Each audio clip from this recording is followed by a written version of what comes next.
This meeting is called to order. Please stand and join me for the Pledge of Allegiance.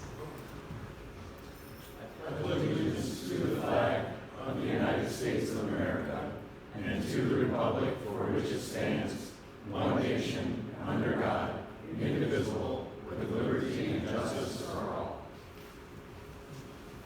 Thank you all for being here.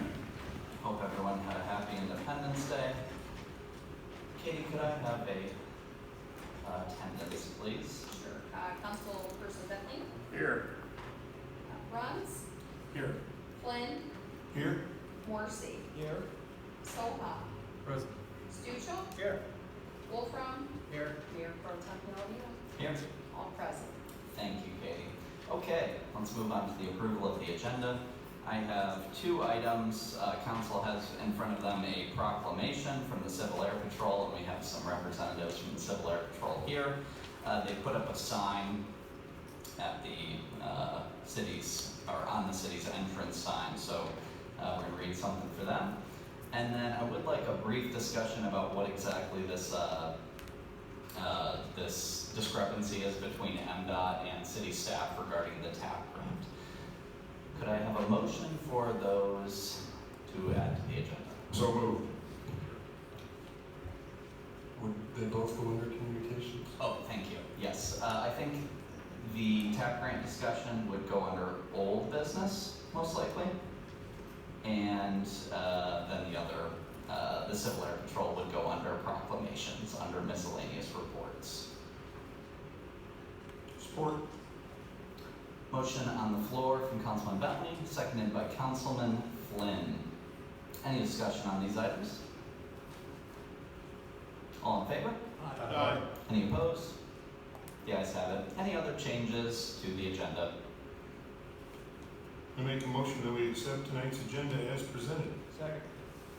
Motion to approve the agenda from Councilman Flynn, seconded by Councilman Morrissey. All in favor? Aye. Any opposed? The ayes have it. We have an agenda. Okay, the podium will be open. You will have 3 minutes. Please give us your name and your ward, and please limit your comments to items that are on the agenda for tonight. The podium is open. Good evening, I'm Jill Hardway, 157 Oak Street. I have key concerns regarding the merit pay for Mr. Mackey as it relates to the Michigan Department of Transportation Road Diet project in Hillsdale. I spent the holiday weekend up north in Harrison, and the Hillsdale Road Diet project cost was brought up by people who experienced a road narrowing in their community, which subsequently raised their taxes because the project cost was significantly higher than expected.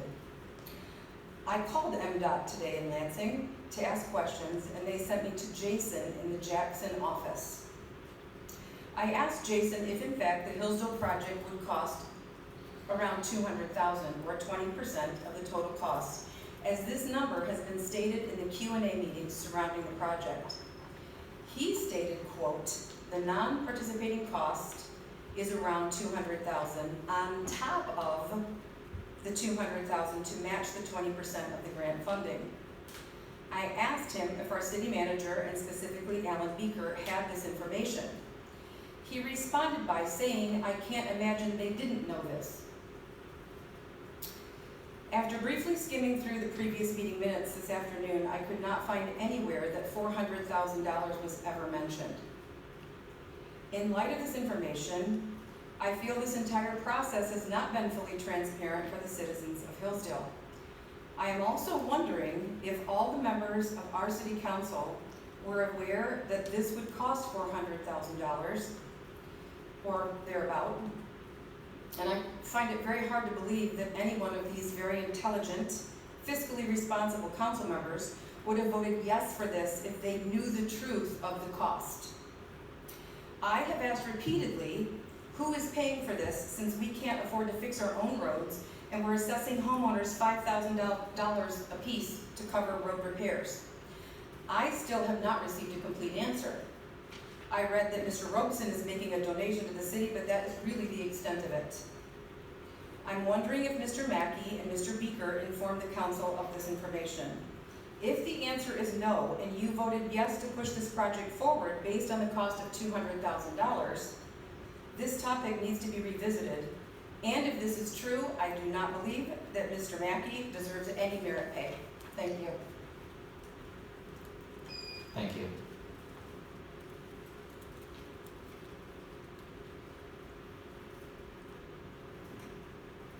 Any more public comment? Thank you very much. I will close the podium and we will move on to the consent agenda.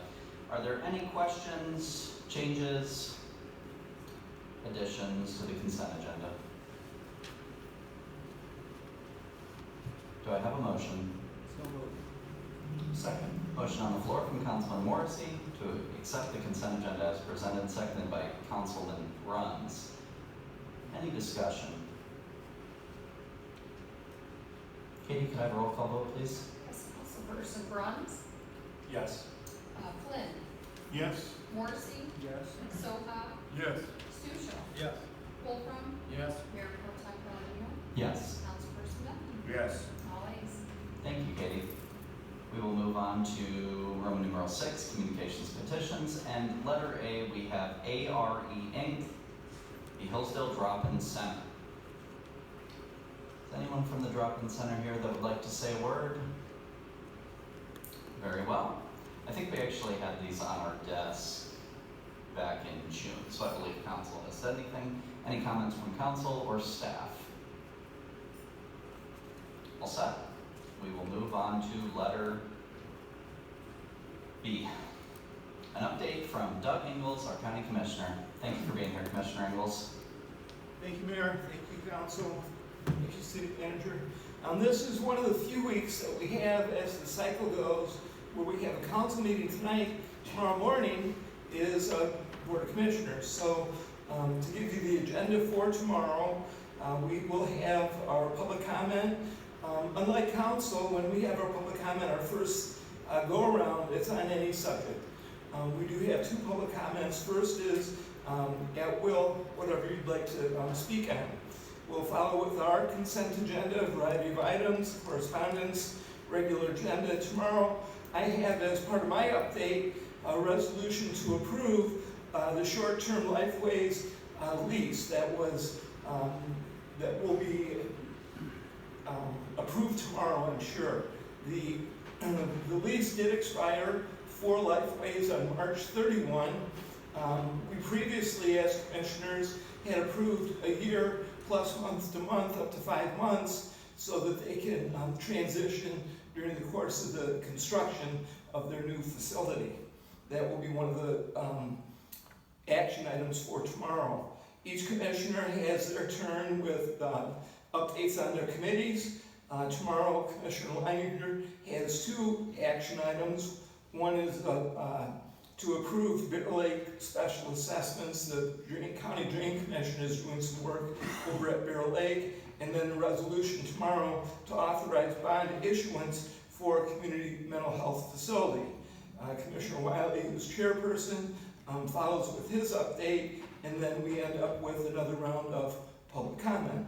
So that's my update for tonight. If you have any questions, I'm happy to answer the best I can, but I thought it'd be interesting to talk about what we have tomorrow on our agenda. Thank you, Commissioner Ingles. Do you have any information we wouldn't have about DHHS cuts, MDHHS cuts? I don't know what information you have. The latest word I have is 26% projected in 2026. Okay. Anything else for the Commissioner? Thank you very much. Thank you. Okay. Nothing under Roman numeral 7. Roman numeral 8, old business TAP grant discussion. So we received, I believe everyone on council received an email earlier today, so it's not included in the packet for everyone to see. There's a discrepancy between MDOT's estimate and the city staff's estimate for the cost of the TAP grant. It sounds like it might be a misunderstanding. So do we have any, and yeah, as I said in my email, I guess I'm not expecting a resolution here because you're gonna have to meet with them, but do we even know what the structure of the disagreement is? So we haven't had time to actually sit down with MDOT, and Alan Beaker is on vacation out of town, so Okay. that's probably going to happen in the next week or so. So we need to sit down with them and their grant administrator to go over the application. What I can say is the project costs that have been on our website, the $1 million that's referred to, the 1,016,000, that includes the parking lot that was referenced in that email that came across, which I would ask that those emails be made part of the record. Yes. But so the parking lot is part of the numbers that we've always worked with from our third-party engineer, Wade Trim. So in that 1,016,000, it includes the parking lot. But what that email states is that the parking lot is separate and they're looking at the full $1 million. So there's a misunderstanding there. And I will say that, speaking with both Alan, because we did call him on his vacation to get clarification, and Jason, Jason and Alan both thought that, well, they know that the parking lot is included in the $1 million, and they only thought our share was 20% of that $1 million. Okay. So that's what we need to walk through with MDOT and their grant administrator. The folks that some have been talking to, like the engineer and such, they don't actually, they have someone to do each specific different task at MDOT. So we need to, and as it says in the letters, we need to talk to the grant administrator. So once we get that information, we will report back to council. I'm hoping it's at the next meeting. If it is $400,000, then that is news to us as staff, and that would warrant council's reconsideration at that time. Thank you very much. Okay. So the short of it is, MDOT thinks the parking lot isn't included. Jason, you, Alan, were under the assumption it is. Right, and it's part of the actual numbers that we've always dealt with and are on the city's website. Okay, thank you for that clarification. Anything from council on this? Councilman Bentley? Yes, a few things. First, I'd like to note again that Mr. Beaker isn't here for the third meeting in a row. If MDOT, the professionals, and our expert city staff aren't on the same page, then the vote we took at our last meeting, clearly none of us around this table had any idea what we were talking about either. And as I said, from the first moment I found out about this, was right here, and we're all here, I will fight this for months and months and months. This is not over. We have to reconsider it. It's just been indefensible the way that it's been rammed through.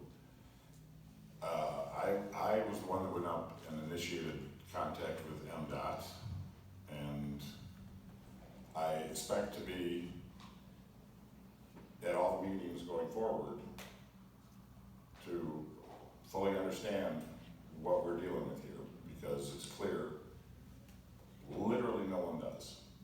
So, tuck in, it's gonna be a long fight. Thank you, Councilman Bentley. Katie, were you copied on those emails? Could you add those to the packet? I'm done. Yes. I don't think it was. Okay, I will, or Mr. Mackey, or I will forward those and have you include those in the next packet. Thank you. Anything else from council?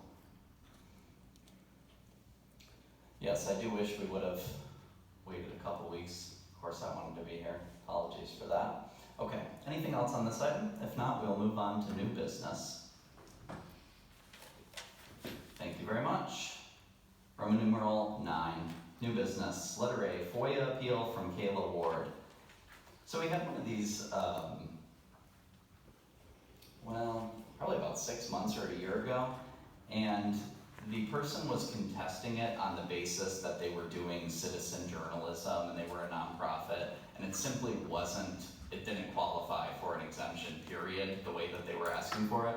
Now this one, they want a reduction on the basis that it's unreasonable and excessive, but they haven't paid for it, so we don't know what the content of the FOIA is, so how do we judge whether it's reasonable and appropriate?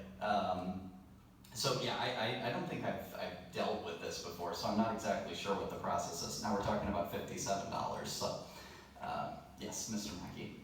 Thank you, Mayor Pro Tem. So this particular FOIA, as I indicated to all of you, they have not paid for it, so they have not received it. It's 21 pages that is redacted because it is a case report of a specific instance.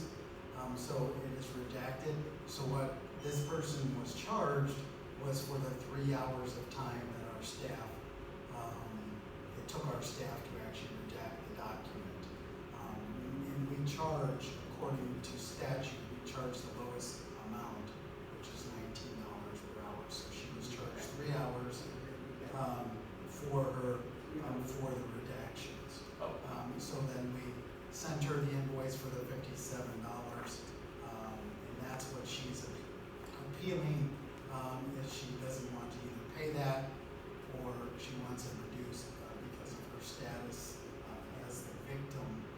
And I would say, in regards to that, I did invite this Kayla Ward to come to the meeting and present. I know she indicated she was not going to come, but you know, I did attach our policy. Right. And we do have a couple of exemptions, and it basically follows state statute. One's if you're indigent, and the other is if you're a nonprofit, FOIA in for someone with a disability.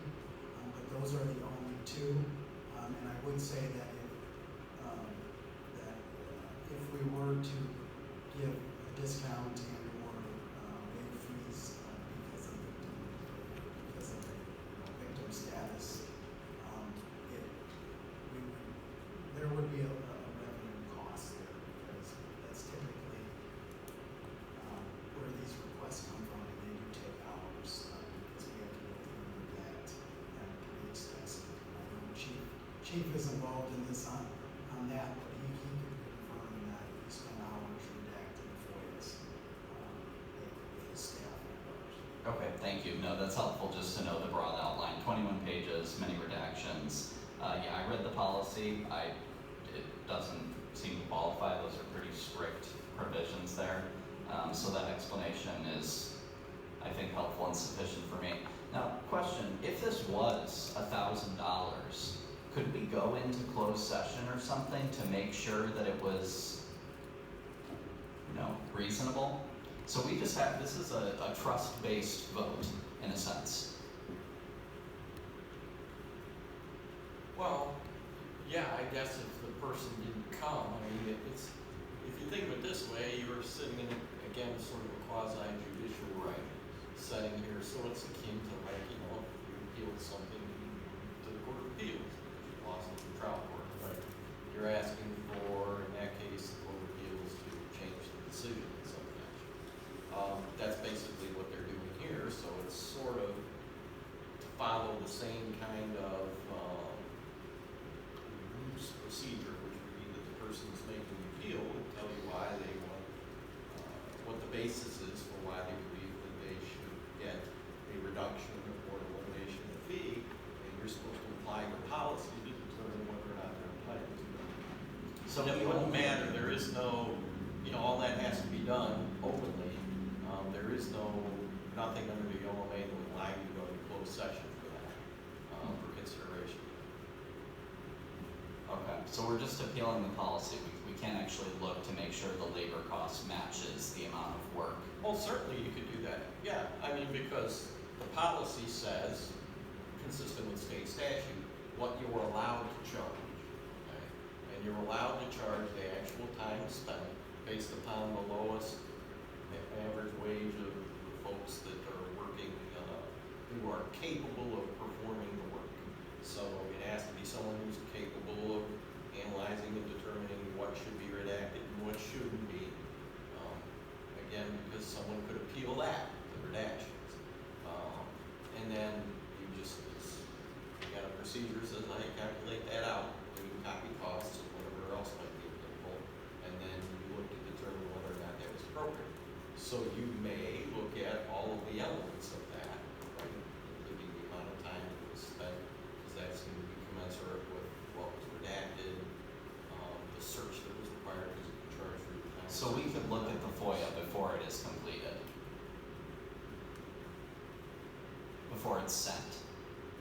Sure, city staff has seen what documents. Okay, that's my question. Because Okay. they're your documents, right? They're the city's documents. The determination isn't whether or not they should be produced. What you would see would be the redacted versions presumably, and you'd be able to get some idea of what was required to go through and pick out what needs to be redacted. And then from that standpoint, things that the decision would be in effect already made by the FOIA coordinator as to what is going to go out. And the only question you're looking at would be, was it 3 hours worth of time required to redact this stuff? Very good, okay, I just wanted to see if we were in principle voting behind a veil of ignorance, but we could go in there. Thank you very much, that's helpful. Councilman Wolfram. My question is it common for the person that's asking for the FOIA to be a victim? It does seem like it would possibly be a reasonable exemption. I don't know, Chief, City Manager? It periodically occurs. I will tell you. Scott, do you want to come up on this? I will say that. My time, I was just gonna say, it is fairly typical that you would get them in association with, from people in relation to these records in particular. They are normally from someone who had something to do with the incident, whether it's the victim or oftentimes, someone who's been accused of doing something, right? Because they want documents for their defense or for prosecuting, or determining whether or not they want to prosecute a civil action. Oftentimes they'll get requested by someone's attorney, other times they'll be requested by the individual themselves. But yeah, that's pretty typical, and for all the different municipal entities we represent, it's pretty consistent. Those that have police forces, including the county, obviously the sheriff's department. That is a fair mix of what you get for FOIA requests. So we could have a policy in theory to reduce costs for victims by some percentage, but we don't. Yes, Councilman Wolfram. Well, my point is that if you are the victim, perhaps you don't want to show up at a city council meeting and say, oh, I was the victim. You might want to not have that out in the open everywhere and have people see who you are in the life. So it might be a reasonable request to say, I would like to not come, and because I'm a victim, I'd like to have the fee reduced. I just think it's reasonable, but if it seems fairly common that this happens, then perhaps we need to develop our own policy along that line. Yes, thank you, Councilman Wolfram. Yes. Just to point out one thing too, the statute sets the maximum that you can charge, right? Not the minimum. So you're free to charge people less than what the statute says is the maximum you could charge them. For example, you could adopt a policy that says you are going to charge, something less than like 75% of or half of whatever the lowest paid employee who's capable of performing the work makes. That's up to you. I don't know that there's any restriction that will prevent you from making classifications as to other types of exemptions that you want to give. Right. The charge is up to you as the public body. Okay, very good, thank you. Councilman Bentley. I'm sorry, Manager Mackey, I'm sure you just covered this, but can you say again in 2 sentences what her which is the unreasonable part? The 3 hours or what is her case? Yes, she believes, well, the 3 hours is and the total is what she's appealing, is the $57. She thinks it should be free or reduced. I would just say that the staff we have that processes these within the police department are pretty experienced and have been to training and very experienced. In this, in 3 hours, I would say is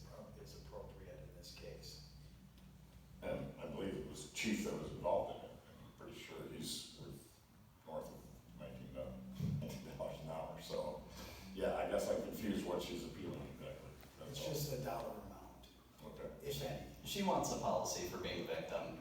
It's my opinion that would be reasonable. I agree with Councilman Wolfram to have one. We don't. We need to respond within 10 days. We don't have another meeting within 10 days. I think for now we should, it's my opinion that we should just move forward. But if we want to consider it in the future, I do think that would be reasonable. Yes, something else to add, Mr. Mackey? Oh, I was just saying, Tom, would they need to deny the appeal of that or approve it for the appeal? Yes. Okay. Councilman Sullivan? I was just to clarify, there's no other avenue for a victim to obtain the police report if they're part of the, except through FOIA? No, sometimes there are other ways that they can get a copy of the police report. It depends on whether or not someone was actually prosecuted, right? And there are certain rights that victims have in their prosecutorial process. But if no one was prosecuted, then that's a different story. Thank you. Okay, how would council like to proceed? Yes.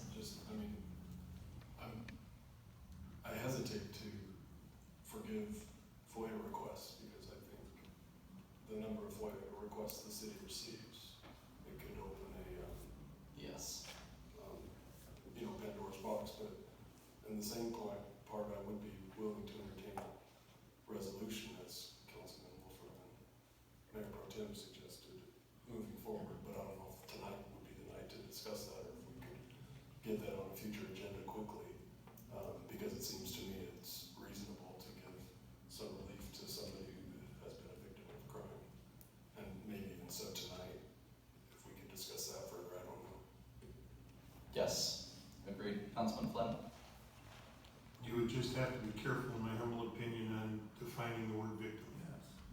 Because everybody's a victim of something, so now you have classifications of victims, like they were a victim of this, but this victim was worse, and this situation was worse, so I think if you say, well, we're gonna waive the cost for a victim, then you're gonna have to try to define victim.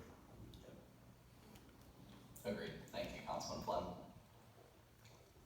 I mean, we could ask if it's a FOIA request for a police report, such as this one, is that correct, Mr. Mickey? That is correct. So, that the police chief or whoever is designated to obtain the FOIA request would verify the person requesting is actually part of that in their report when they deliver it. And upon their verification, we could act as council to reduce it if we're willing to do that. I don't know. I mean, 3 hours of the city's time is worth more than $57 probably. So there's that to consider too, but at the same time, I want to make sure that people receive justice as well. Right. Yeah, the policy has a subsidy built into it at the $19 an hour. I think I would prefer that we deny tonight, and if we want to formulate a policy, or if we give a 50% exemption, we immediately go and formulate that policy afterwards, that it's 50% for victims of crimes, and we figure out how to define that.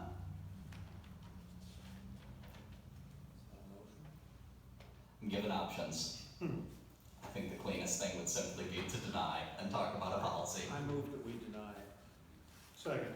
Motion on the floor to deny the FOIA appeal from Councilman Morrissey, seconded by Councilman Flynn. Any further discussion? All in favor? Aye. Any opposed? The ayes have it, the FOIA appeal is denied. Sorry to take so long on that seemingly small matter, but I think it's good to fully understand that process there. Okay, we are moving on to letter B, City Manager Annual Merit Increase. There is an amendment from the agenda, and I will hand it over to Mr. Mackey to describe that. Yeah, there you go. As the item in the agenda, there was a discrepancy. The 2% increase equals $3,456 from the general fund. So the city manager's salary would go from $86,885 to $90,361. Do I have a motion?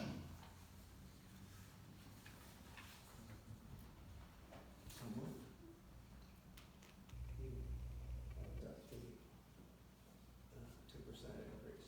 Motion on the floor from Councilman Morrissey, Support.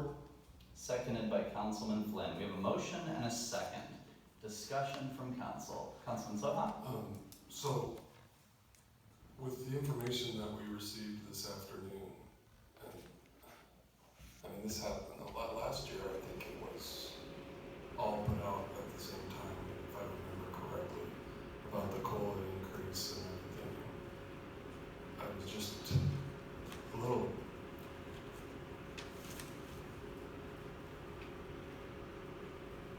I mean, Dave, could you just give me a few examples of that you think, forgive me, Mr. Mackey, that you think warrant the 2%?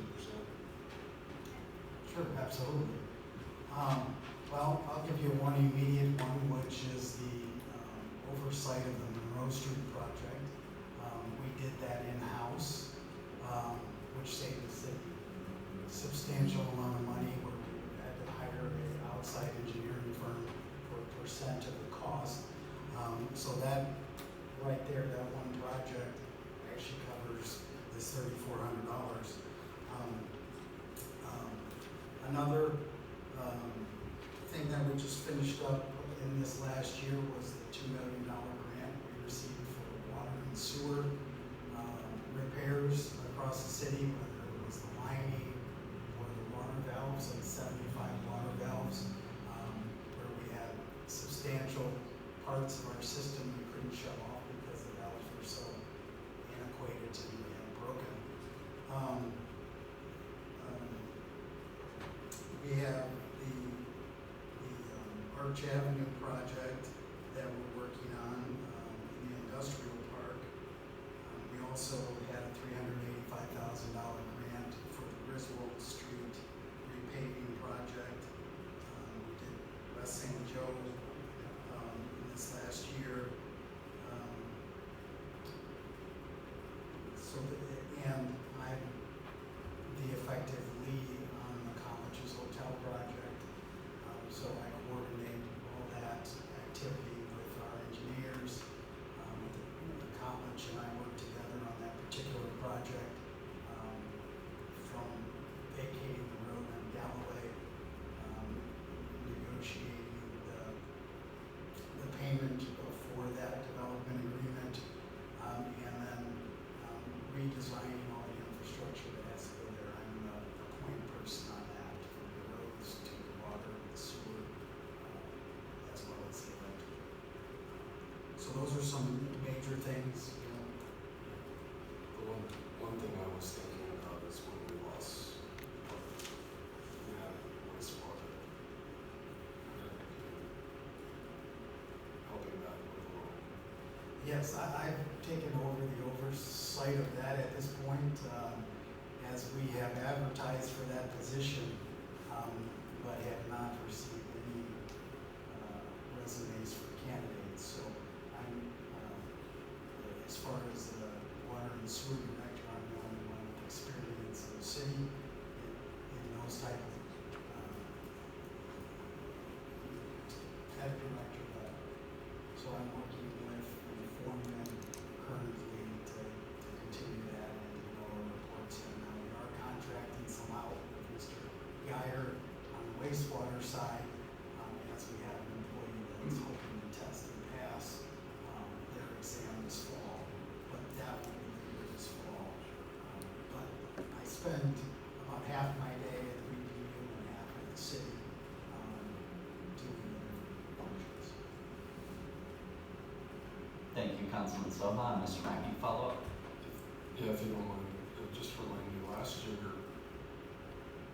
we approve the merit pay proposal? We did approve, or you did approve the merit pay, yes. I'd be willing to support this at the original part that we received in the email, or in the packet. If council, if we just willing to is there. I was just shocked at the, not that, I'm conflicted right now.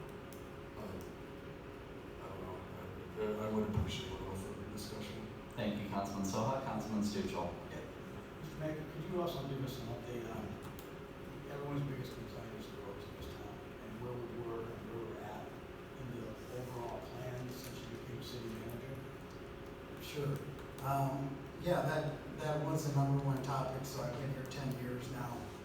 That was the initial concern, was fixing the roads. That's why back then in about 16, we created the Fair Committee, which came up with the whole special assessment recommendation. But that being said, Mr. Blake would attest to this.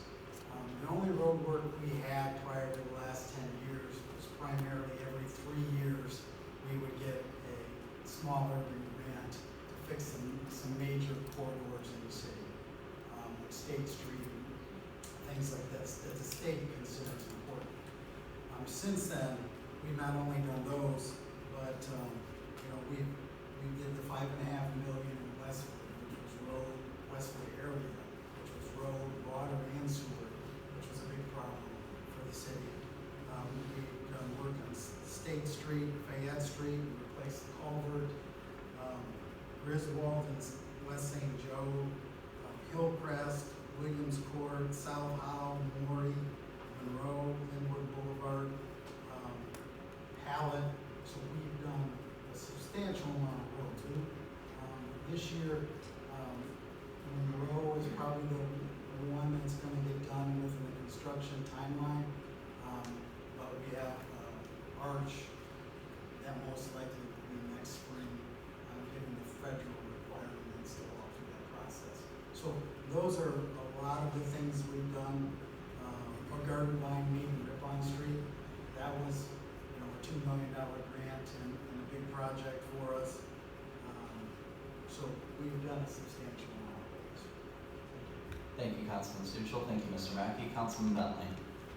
Manager Mackey, how, of that litany of roads that you fixed, how many were in the last 8 months since we've been a councilman, since I believe was your last meeting?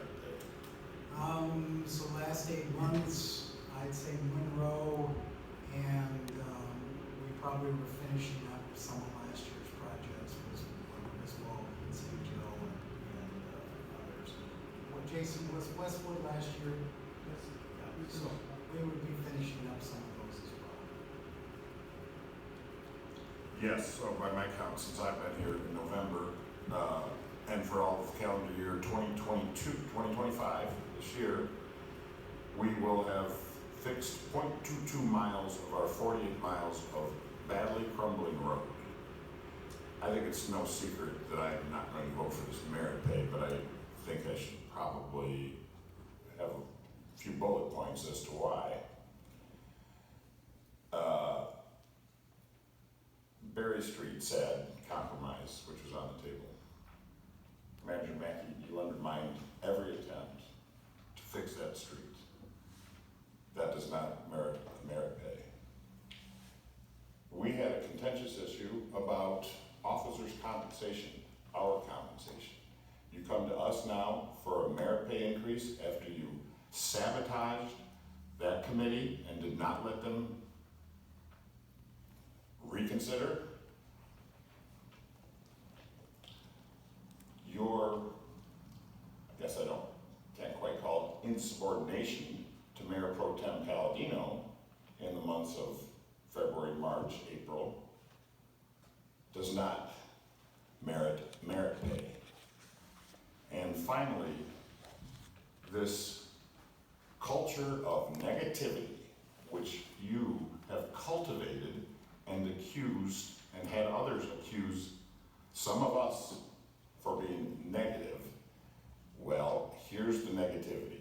I will be voting no on your merit pay. Thank you, Councilman Bentley. Councilman Flynn. Could somebody with ONG explain the second part of this paragraph to me a little clearer, that starts, all other staff reviews are done between May and July, and ONG feels this would better align with the review period of other department heads? kind of explain that a little bit? I guess I'm not understanding, were there different times of the year that different people were being Yes. looked at? Oh, okay. Yes, that's what it needs to be. Yes, we were voting in October, November. Oh, okay. Okay, thank you very much. Anything else on that, Mr. Mackey?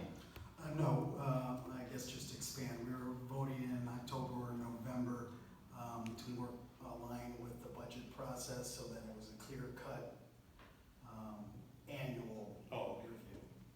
And is this, merit pay, is this a part of the budget that we just passed, or would this take a budget amendment in order to do this? This is part of the budget that we just passed and goes along with my contract. Okay. Thank you, Councilman Flynn. Anything else? Otherwise, I will read something real quick. Mr. Mackey gave me the totals here. Thank you for doing that.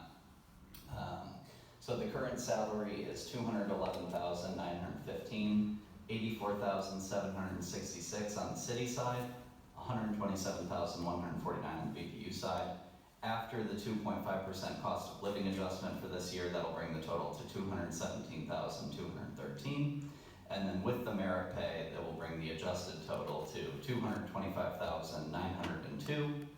And that assumes the city and the BPU board approve a total of 4%. That would bring the city compensation to $90,361 and BPU to $135,541.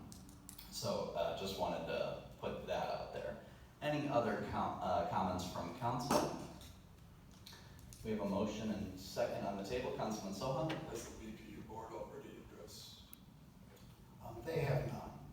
They will be separate. Is that tomorrow? Are they gonna also shift their time frame? They are not addressing it tomorrow, no. Okay. Yes, I will state what I said at the ONG committee. This is fairly political in its nature, but I object to the length of the terms of the city manager contract that we are allowed to. The charter says 1 to 5 years. I know our attorney has said that that's only on the initial hire. I think that creates a danger for representative government when the term length can even in theory exceed the length of the term of elected officials. It's my opinion that the maximum length should be 2 years. There are some professional considerations there, right? You're asking someone to move, to change their life for a 2-year contract. Maybe that's a bit of an uphill battle for them. So I do believe 2 years is best because that means every new council gets to vote on the manager. I would be amenable to a 4-year hard restriction so that each council member gets at least 1 vote on the city manager. Because just to be clear, right, my title is Mayor Pro Tem. We're about to elect a mayor. They're described under the state statute as the chief executive officer of the city, but they have, well, I say no autonomous executive function. I think we can come close to pretty much saying they have no autonomous executive or administrative function. So we effectively have a parliamentary system, and in a parliamentary system, the key to maintaining representative or democratic control is that each new representative gets a vote on the whole package. The second aspect of this then is severance. So we could, in theory, take a vote on the city manager's compensation and tenure, but it would come with a pretty severe financial burden, which I, at this point, believe would be inappropriate for the city to take on. We couldn't afford that. So I believe every 2 years we should have a clean vote without severance. The last aspect of this is the combination of the positions. So it's not only that I was elected in 22 along with Councilman Wolfram, and we didn't vote on the initial contract, and in our tenure we won't have a vote on the contract, period, a clean vote. So the combination of the positions is also something that's been weighing on me a little bit more.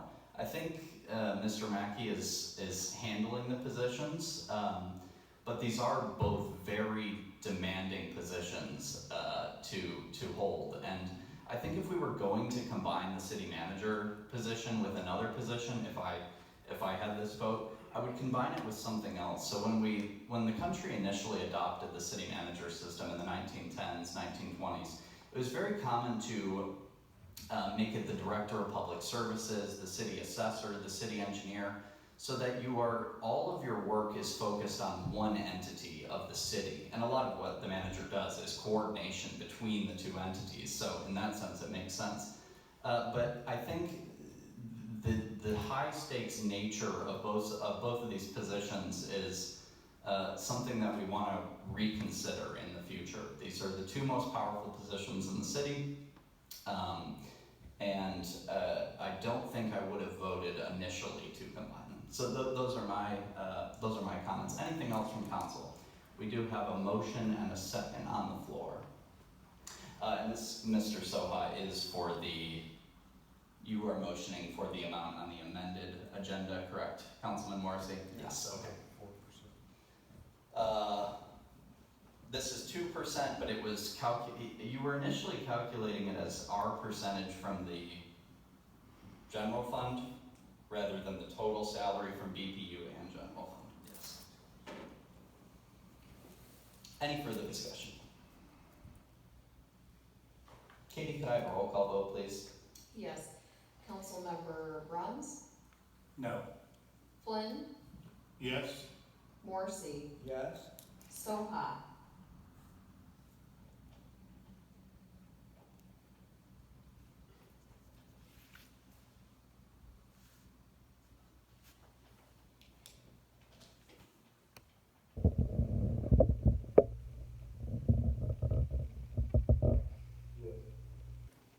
Stuchel, Yes. Wolfram, Yes. Mayor Pro Tem Bellino, No. and Bentley. No. 5 yes, 3 no, passes. Thank you, Katie. We will move on to letter C under new business.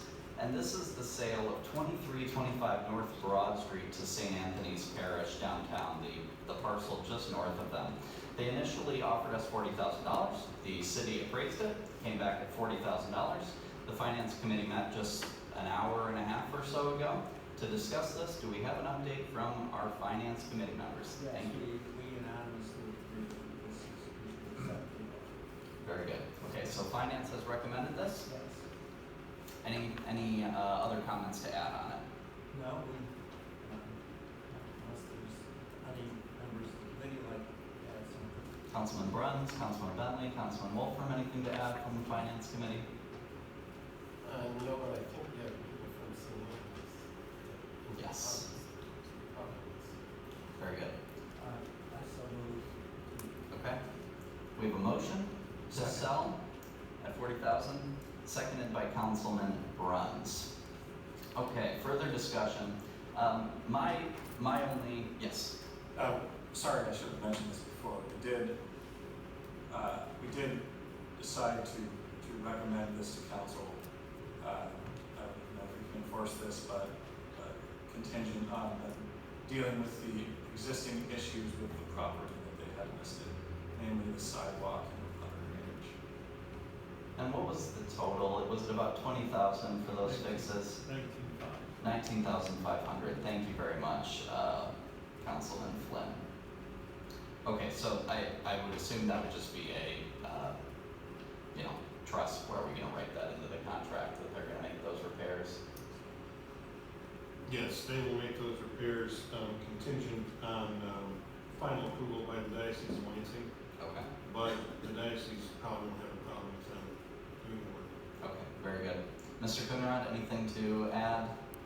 All set? Okay, very good. My outstanding concern is whether we can use the hotel model for this. I'm very intrigued by that. Do we have an opinion on that? Whether St. Anthony's can put the money in the community foundation in exchange for this property sale, since it is going to be a tax exempt parcel, probably virtually in perpetuity.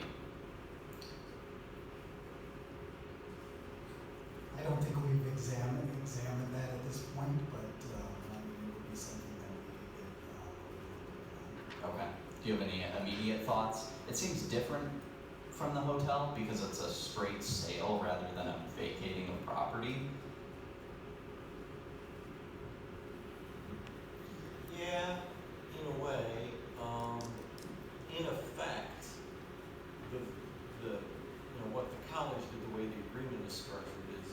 that was actually consideration for,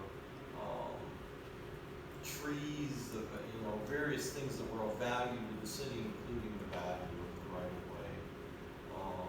So it's not that far different. I mean, it's basically that was money that was agreed upon going to the community foundation, as, something that was just consideration for value provided by the city. So I mean, it's in effect the same thing here. Your only real restriction is the constitutional restriction on making sure you get fair value for public property. And since you have an appraisal that said it's worth $40,000, I don't know that where you direct that consideration to makes a difference. So I think you probably could, I mean, I didn't think it was clear for sure, but I think you probably could do that. Okay, I would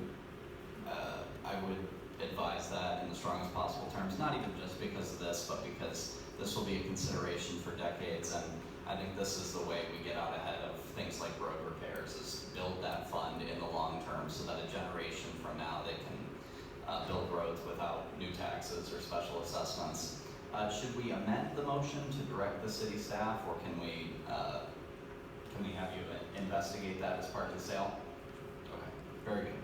Councilman Soha? I would agree with that. I'm looking at increasing the endowment to get an extra $2,000 a year for 2 instead of $40,000 one time.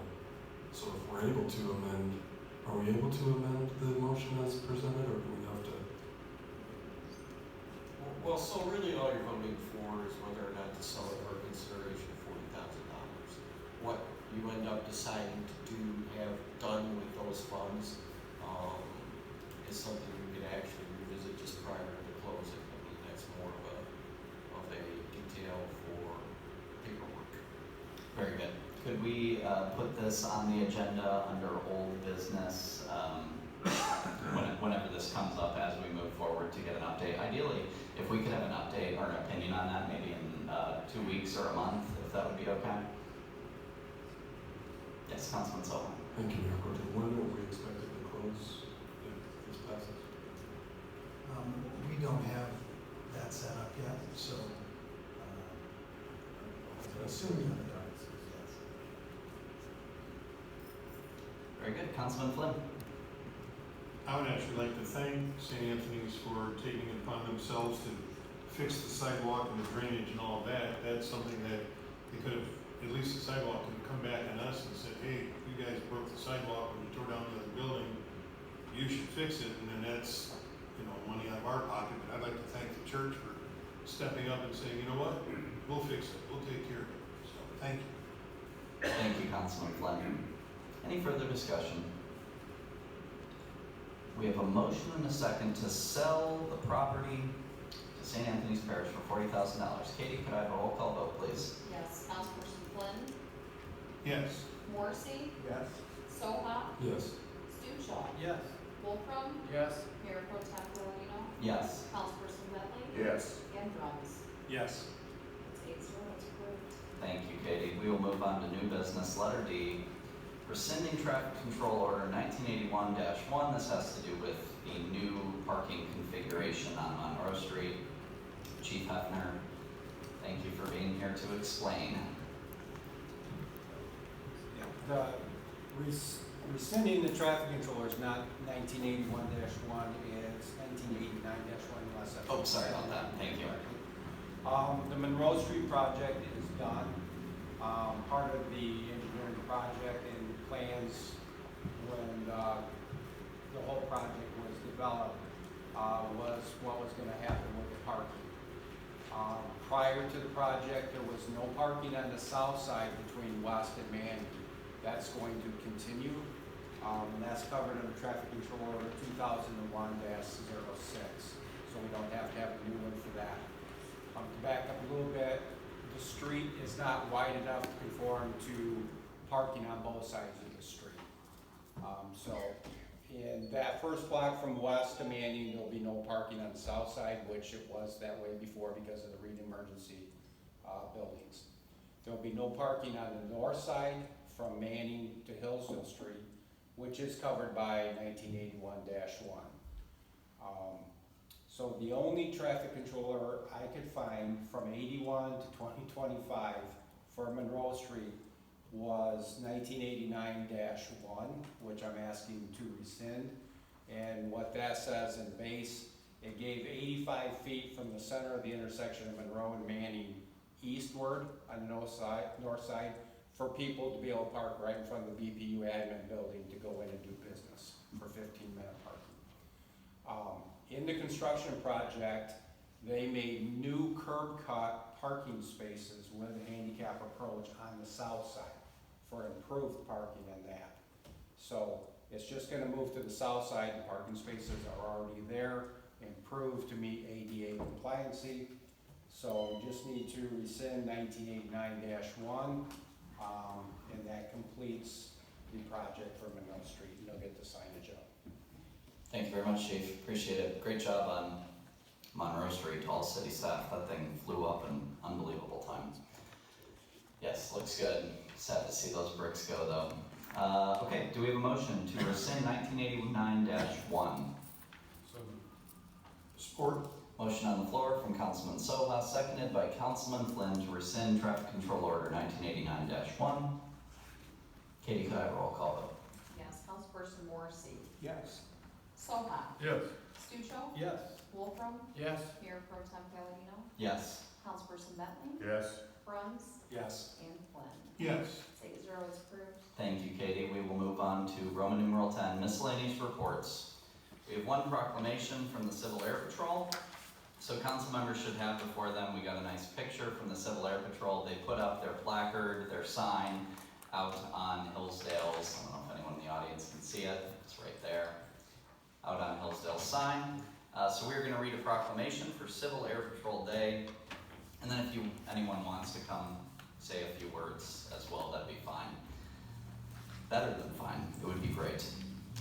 Whereas the City of Hillsdale, Michigan hereby declares July 7th, 2025 as Civil Air Patrol Day and posts sign placards at the entry to town on our city welcome signs in recognition of its appreciation and support of Civil Air Patrol Composite Squadron GLR MI-395. And whereas the Squadron's annual participation in significant events such as the Great American Celebration Day Parade, American Legion Hillsdale, and Elks Club Flag Day and Flag Retirement Ceremonies, the Hillsdale Municipal Airport Fly-In, Hillsdale College's Hall of Valor Ceremony, and the Wreaths Across America Wreath-Laying Ceremony, not to mention honors for memorialized Hillsdale Sheriff's Deputy and veteran William Butler, make the squadron a visible and integral part of the Hillsdale community. And whereas Civil Air Patrol is America's premier public service organization that provides emergency services and disaster relief missions nationwide. When performing Air Force assigned mission, CAP operates as the auxiliary of the U.S. Air Force. Their vigilant citizen volunteers search for and find the lost, provide comfort in times of disaster, and work to keep the homeland safe. Members selflessly devote their time, energy, and expertise toward the well-being of our communities, promoting aviation and related fields through aerospace education, and helping shape future leaders through CAP's cadet program. And whereas CAP's motto is volunteers serving America's communities, saving lives, and shaping futures. And now therefore be it resolved that the City of Hillsdale is honored and privileged to have this squadron providing services in our community, and are pleased to acknowledge them by the declaration of Hillsdale Civil Air Patrol Day and the prominent placement of signs. Thank you very much for your work in our city. Does anyone want to say anything? I know a lot of people don't know much about it. If you want to add anything. Thank you. Thank you, Mr. Mayor. Thank you, Council. I wish I'd have known when I was a kid about this program. And I wish I'd have known when I was a younger adult about this program, because it's not just about cadets. It's open to adults from 18 to 108. And if you want to serve the community, there's all kinds of opportunities to be a part of what's a growing squadron. We've got 34 cadets now and 12 senior members, and we're adding regularly. So I really would like to make it apparent to the community that we are recruiting. We're interested in building out and in making the squadron more robust. The opportunities have been incredible for myself and my family. And I'd just like to invite folks to join because it's a great way to continue service and to extend service. It doesn't require a prior service. You can come in with any kind of a background, provided you're able to pass a background check, and it's a great way to serve. I'm very, very happy that the city has seen fit to post signs and claim us. We look forward to being more of a presence at the airport and make it more apparent that our airport is an integral part of our community. So Civil Air Patrol has got all kinds of opportunities, and I'm very grateful that the community is supporting us. Thank you. Thank you very much. Any comments, questions? Very good. Thank you all for being here. We appreciate it. We don't have any appointments, but I will say we still have one alternate for the Board of Review, 2 positions for the Dial-A-Ride Advisory Committee, and 2 alternates for the International Property Maintenance Code Appeals Board. If you're listening and you would like to serve on any one of those boards, please submit your application, send it to Katie or the city manager, and we will add you to the agenda. Councilman Flynn. That last one again, the international, who's it? Property Maintenance Code Appeals Board. Which would, if there is a dispute about a zoning enforcement, no? Nope, the property. Well, that's the zoning appeals board. The property maintenance code is the code that we use to enforce with respect to the condition of properties. oh, So when you complain about a property that looks like it's falling down, that's the code that applies. And there is actually a board you can appeal to if you get what they call a notice of violation. So not a citation, but oftentimes the first step is you get a notice that says, hey, we believe you're in violation of the code. You can come down and pay a $50 fine to the city and correct it, or we'll proceed with a citation.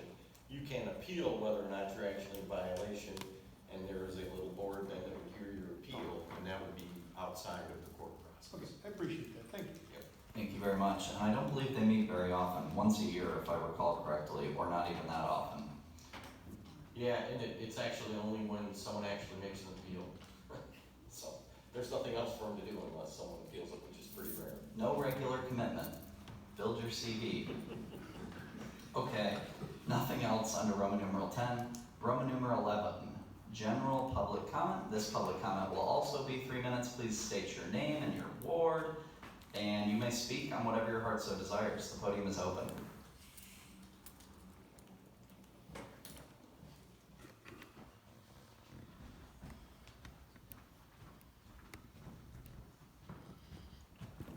Mayor Pro Tem, Council, Larry Walworth, Ward 3.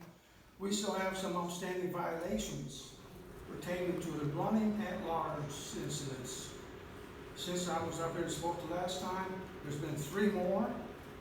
One of them, the police officer himself got charged by the aggressive dog coming at him. And I've been informed that there's a court appearance that I gotta go to because I'm the victim, and also an outstanding warrant for one of them to be arrested. But along with that, when that individual got bit, there was 3 charges. One of them being the dog did not have rabies shot and the dog was not licensed.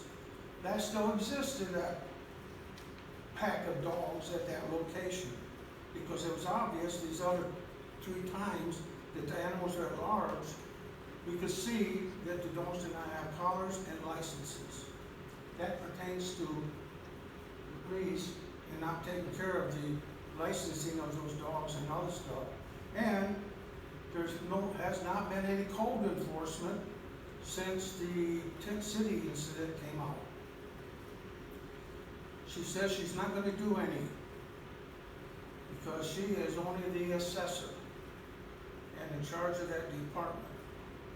So there is debris in the streets, debris on the curb, stored vehicles in the street that prohibits the street sweeper from getting his job done.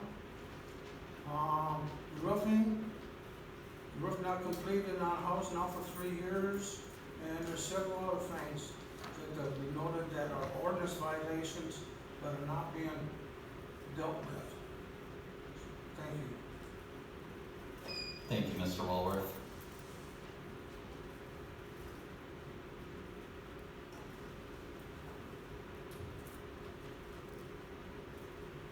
Is there any more public comment? I will, oh, thank you.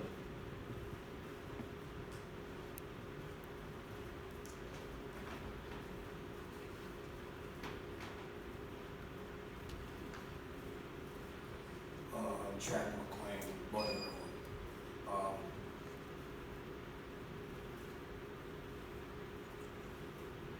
Part of the harassment I see to the people of the city coming from the council members is to Mr. Beaker.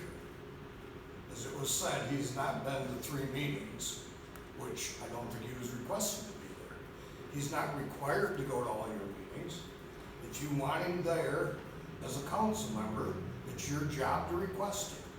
I know he'll show up if you request it. He shouldn't be denied his vacation just because you think you should have been at this meeting. I think that's all bull. So right there's one prime example of people on the council harassing city employees.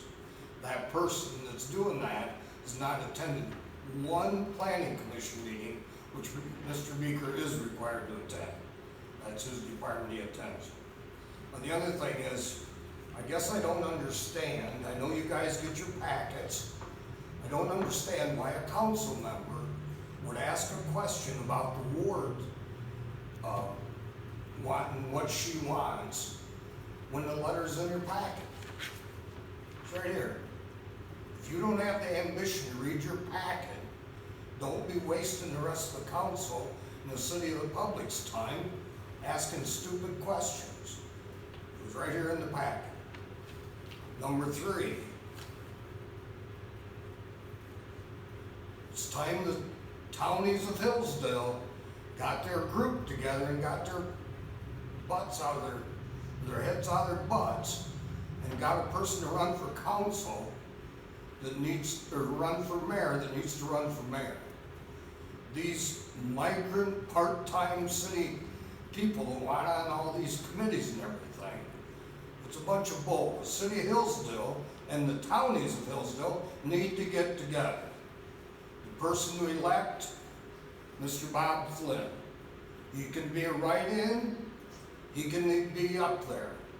I'm just afraid this town's gonna go downhill the way it's going and the way the council's running and the people they're choosing and everything. Just because people got book smarts don't mean they have any common sense at all. And the people of Hillsdale need to start understanding that. Mr. Flynn needs to be the next mayor, right in or not. I wish I could vote for you, Bob, but I can't. Thank you, Mr. McLean. Is there any more public comment? Very well, thank you all. We'll move on to the city manager's report, Roman numeral 12. Thank you, Mayor Pro Tem. I would like to invite Jason Lake up. I just wanted to give an update on the road in front of the Kiefer. I know that we've received a number of questions about that, and Jason's on course as close to that as possible. So. Yes, thank you, Mr. Mackey. So the schedule I have is concrete, sidewalk this week, reinstall curb by Friday again this week. Paving is potentially scheduled for the late of next week and open the week of the 20th, July 20th. So that'll open up a North Hall Street to southbound traffic. After that, they'll be remobilized to North Street to hook up the stormwater on the west side of the building. Jason, can you just tell everyone what all the work was that was being done and why it was being dug up? Yes, absolutely. So for first stage of that was to do water and sewer hookup taps. Included on there were some old water services that needed to be DQ'd. And there was no mapping on those to decide depth, location, etc. So that's why those excavations got pretty massive to find where those locations were at. Also on there, we did use this opportunity to run a new irrigation, or sorry, not new irrigation from existing irrigation poles to run irrigation there to add more baskets in there. Yeah, the scope of that project just grew a little bigger than we anticipated as we went into planning phase, several years back. Thank you. What's the cost of the road closure? That is on, contractors pay for that. Yes, sorry, what's the cost for the contractors? I have no idea, it's going through us, through Spartan, Going through who? going through Spartan Barricade. Oh, okay. Yeah, they paid for their own. Do they have to pay a general road closure permit fee? So their application was $75 just because they did a closure. Oh, wow. Yeah, but they took care of the labor and the traffic control on this. Now, earlier phases, we did that with other permits and we paid for them. It was like $200 here, $200 there for them, but this is multiple permits in at this time. Okay, so there's no ongoing cost for the closure. Correct. No, they already got their permits in place for this one. Thank you. And on the Councilman North Street one as well. So when they get right down, they remobilize the North Street, that permit's already been issued as well. Okay, thank you. Councilman Bentley? Sorry, thank you, Jason. So $7,500 for as long as it takes, is that what I just understood? No, I'm so sorry, as long as it's in the scope of the project or the permit that they put in, which the permits they have in right now will cover the remainder of anything exterior for the projects.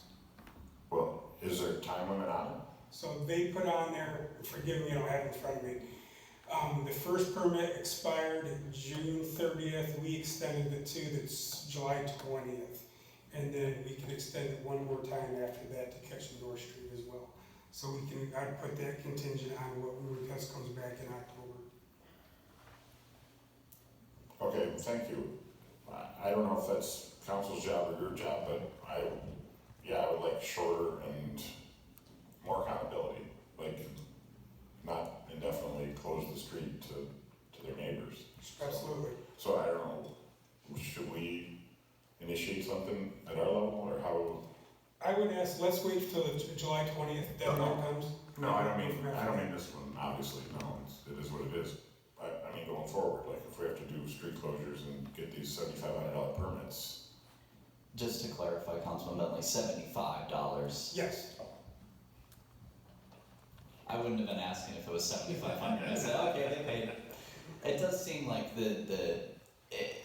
at some point it should be maybe a daily charge or a charge for an extension, because that's a fairly major thoroughfare. Mm-hmm. Well, I don't know if we could write that. Excuse me, sorry, no, Councilman Bentley. no, excuse me, but no, I guess it's shocking, and point taken from Mr. McLean. So the neighbors just have to absorb all those externalities for one-time $75 fee. I must be missing something. Someone can definitely take the public services and go. I'd love to see something on our permits for this kind of thing in the future. Absolutely. Thank you, Jason. Thank you. Yeah, I understand. I wouldn't want to hit them with thousands of dollars, if they can get it done in a day or a couple weeks, but maybe could we write in something after 2 weeks, after 30 days, it escalates or something, just to put a little fire there? I think we could do it, something like that, but even a little more than that, based on the traffic control order. Traffic control order is only valid for this many days. Anything outside of this is subject to these, these extra penalties or whatever. But right now, we're here, there's I can't really shut them down. There's a hole in the road, so let's go, so, but definitely in the future, I love this idea. Okay, great. Could I have a motion to kick that to Public Services Committee, discussion of traffic control order? So, second. All in favor? Aye. Any opposed? No. Oh. I wanted to discuss it. Councilman Morrissey? Sorry, Councilman Sohal. Well, you need a roll call. Yeah. I just wanted to say thank you to Jason. I was the one who precipitated this discussion at the last meeting. So that was a thorough examination of the problem. I'm sorry you were excluded from that. Sometimes we get ahead of ourselves. Thank you, Councilman Morrissey. Councilman Sohal? I just want to remind council, we told them the pipes were 12 feet down, they were 16 feet down.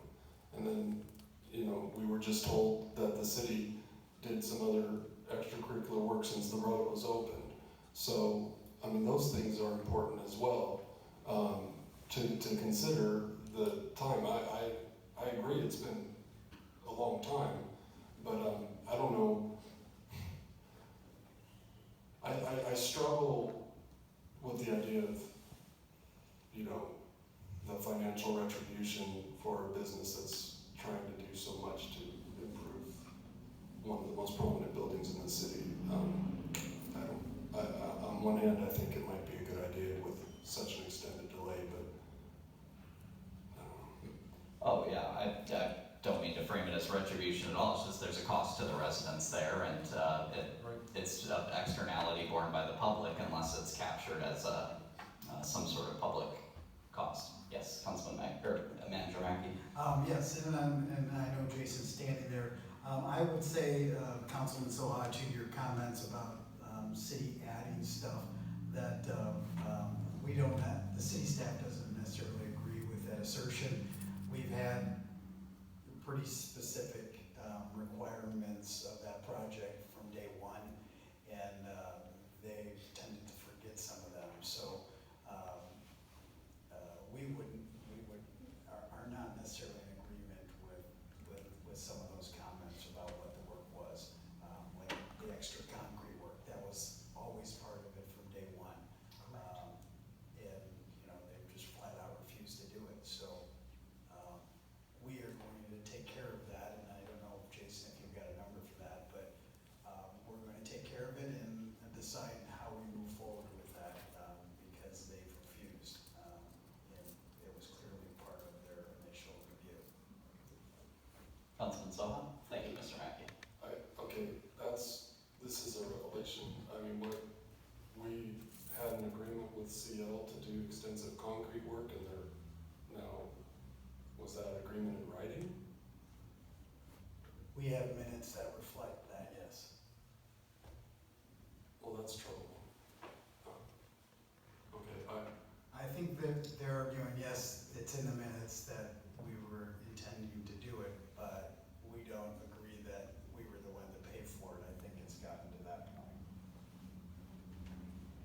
Jason, is that an accurate reflection of what you were told? 100%. What was the extensive concrete work? The extensive concrete is to do full concrete sidewalk for all retail 1, 2, and 3.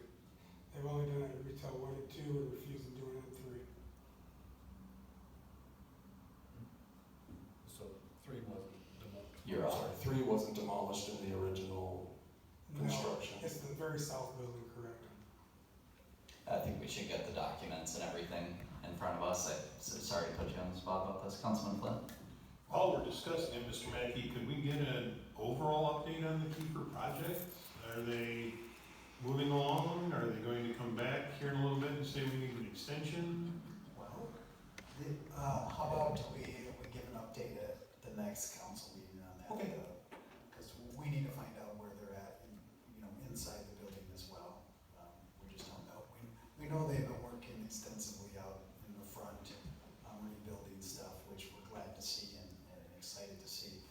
But we don't know about the inside, and then hopefully they are not going to be requesting an extension. But Okay. time is ticking. Well, I know that before Mr. Bentley and Mr. Bruns were elected, that I think former Mayor Stockford had requested monthly updates from CL Real Estate, and then it went to quarterly updates, and now we haven't seen them at all this year, so I'm just kind of curious how things are going.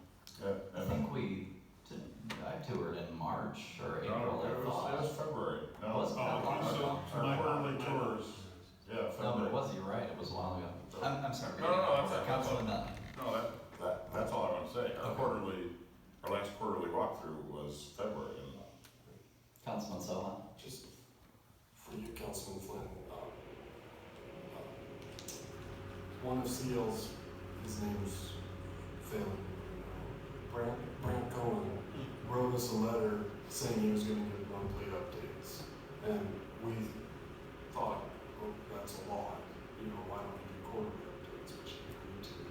And then, to your point, those quarterly updates have stopped coming, so I appreciate you bringing that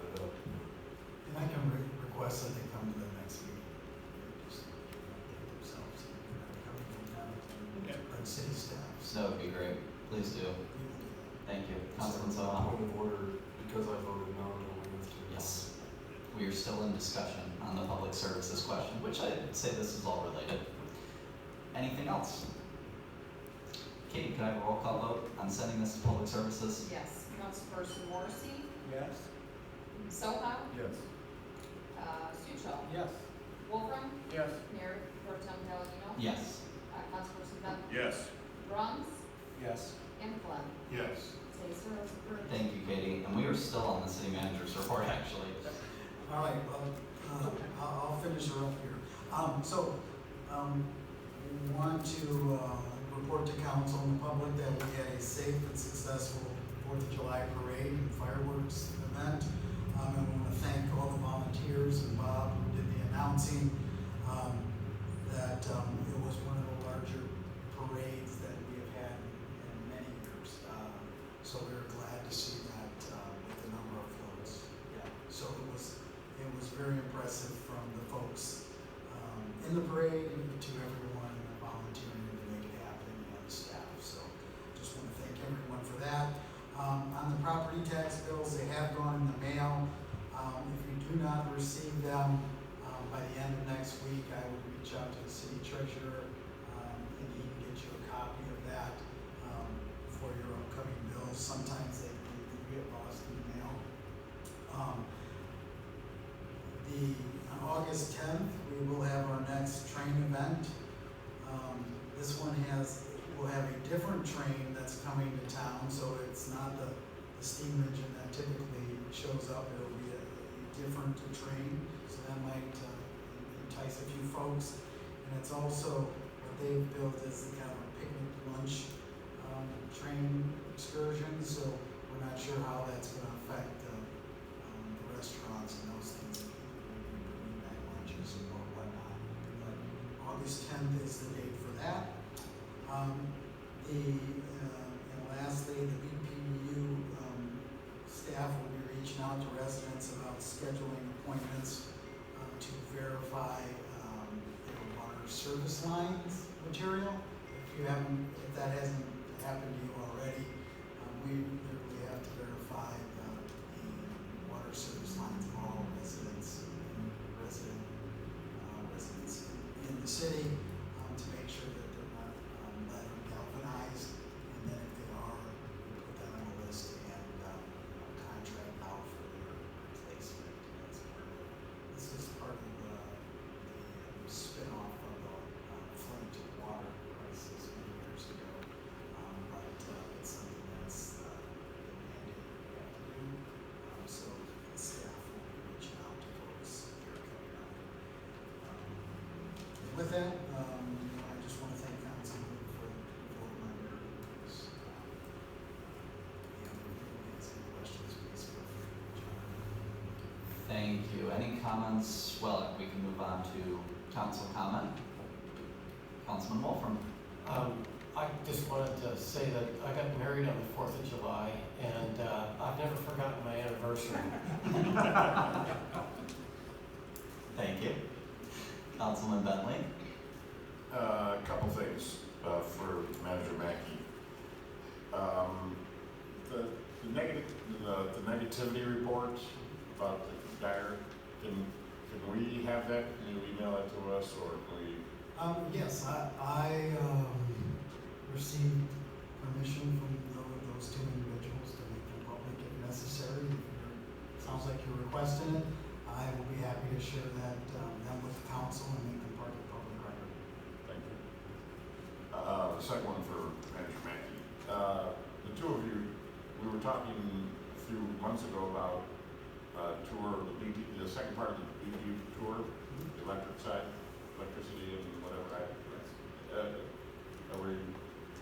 I think we forgot about it, and I just think that reminds that maybe it could feel. Yeah, that would be the electric side, and I'll speak to Director Hamill tomorrow, and we'll get something out to council and get that set up. Thank you.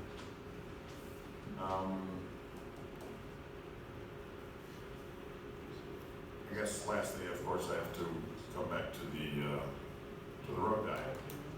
And now that, well, I don't know where it's gonna stand when a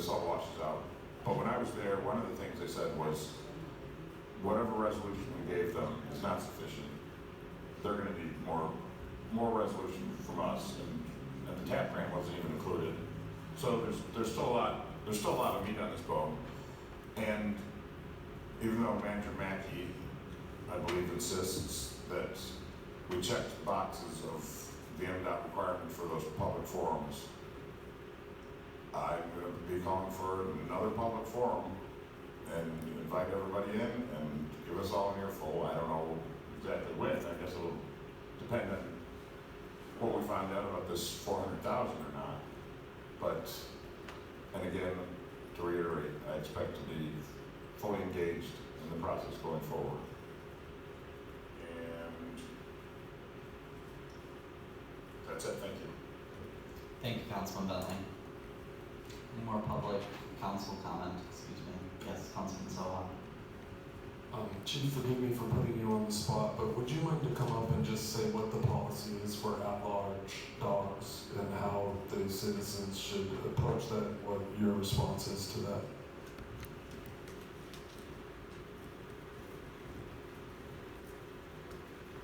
I believe I did this 2 meetings ago. I'm not sure if you were at the meeting. If a call comes into our dispatch or 911, an officer responds to the call. They investigate. The majority of Mr. Walworth's calls, the officers have not seen in person. The violation's not been in their presence. There's a whole process that we would have to go through to proceed with anything in that case. We do have 3 cases with the prosecutor's office right now for dogs at large, for that residence that Mr. Walworth was talking about. And the last one, I got an email from the prosecutor's office wanting to know why they were getting bombarded with emails from Mr. Walworth before our complaint was even to them. So again, I will say we have limitations on what we can do with these complaints. We are working within those limitations. We have 3 complaints with the prosecutor's office that they are moving forward in the court process. So I cannot talk about the particulars of the case, but Mr. Walworth keeps coming to this board to complain about that. Our officers are doing their job and what they're supposed to be doing with these complaints. The rest is up to the prosecutor's office and the court system. Thank you. Are your officers fully equipped to handle it? Do they need any additional resources? Like we don't do animal control, that's the problem. That's okay, that's what I wanted to get at, yeah. The county has animal control, however, they're not available for us when we need them most of the time. So we carry dog sticks if we have to utilize them, but a lot of times we are unable to catch the animal. Sadly, there are several incidents over the years where we've had to put aggressive animals down, just because we had no other recourse. There's also OSHA rules about transporting animals in vehicles where you transport humans. Are you asking if we need training more people and more vehicles to be in compliance with animal control? Absolutely. We do what we can do the best, and since I've been here for 38 years, we've done our own animal control for the most part and get through it. Okay, thank you. Anything else from council? Councilman Bentley? Yes, I don't know if this is for chief or not, probably not, but the attorney, Camp Hope, are we moving forward at all? It is my understanding that a citation has been served, and I would expect, given that it was recently, that it would likely get noticed up by the district court for a hearing sometime in August. Thank you. Thank you very much. Anything else from council? Make a motion that we adjourn. I make a motion that we adjourn. Second. Motion on the floor from Councilman Flynn to adjourn, seconded by Councilman Morrissey. Is there any further discussion? All in favor? Aye. Any opposed? The ayes have it. This meeting is adjourned.